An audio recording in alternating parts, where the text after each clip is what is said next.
And I know that it can be very, very frustrating to try and become disciplined. And I apologize that I haven't talked about the fact of what to do if you come from an undisciplined family or you have undisciplined parents. I haven't really talked about what to do in that situation, but there's a reason that I haven't talked about that before, and that is because you don't get discipline from your parents.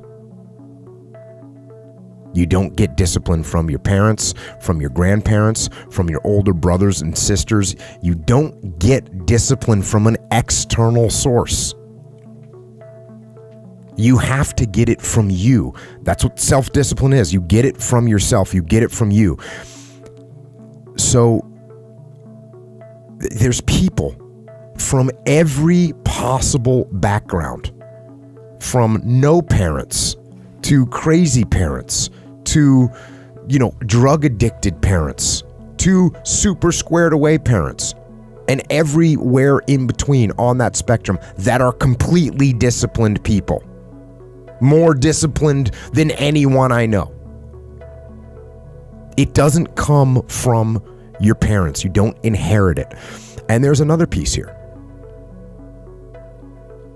It's called ownership, right? It's called ownership. And if you want to blame other people for the problem, and I say this all the time, if you don't take ownership of the problem's not going to get solved. So if you blame your parents for not having raised you in a disciplined environment, you're not going to solve that problem.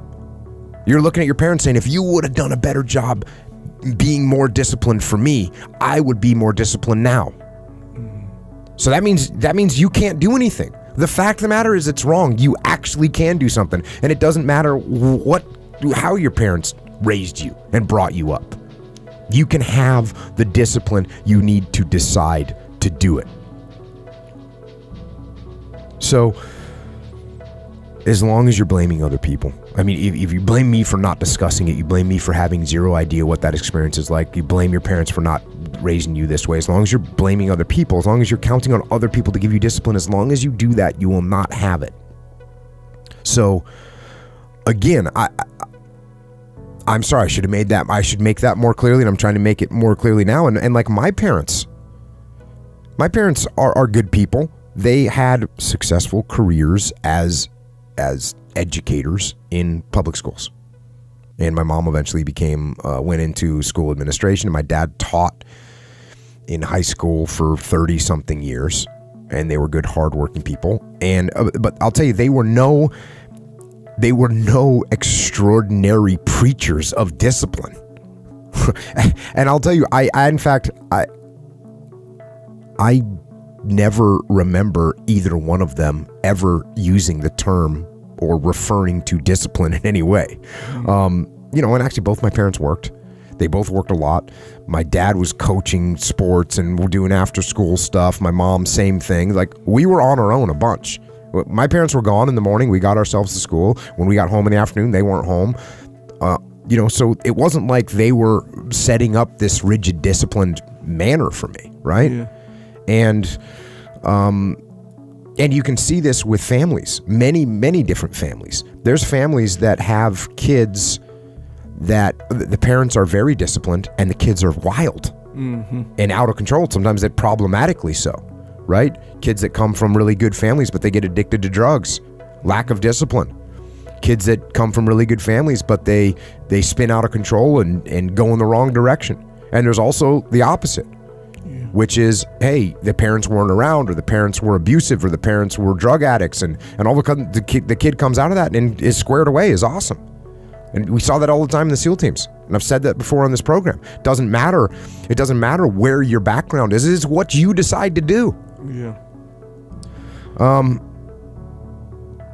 And I'll tell you another thing. It's not even from the military. Like, the military requires discipline, obviously. But there's plenty of people in the military that don't have it, right? And many people lose their discipline when they leave the military because it's not being imposed on them anymore. So, I mean, just go look around. Being in the military does not make you a disciplined person. Being from a disciplined family does not make you a disciplined person. Being in a disciplined group does not make you a disciplined person. What makes you a disciplined person is choosing to be disciplined. Yeah, and also as far as telling people to man up, which, when someone says, how do I get up early every day? I say, get up early every day. Yeah. How do I stop eating sugar? Stop eating sugar. If that's the definition of man up, but obviously it's not just men that need discipline in their life. I don't think I use that term, but what I do tell people is to get after it. That's what I tell people, to get after it. Yeah. I tell people to do the things that they know they're supposed to do. Right? There's things that you know you're supposed to do as a human being.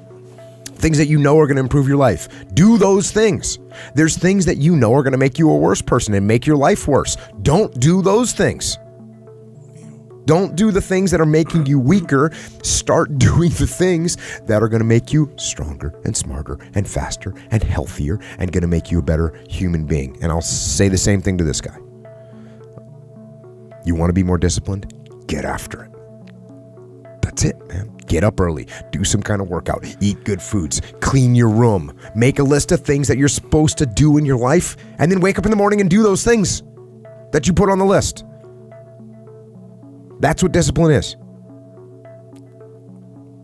And no, it is not easy, but you're not going to get it from anyone else but you. And it's worth it, and it is the thing that is going to bring you freedom.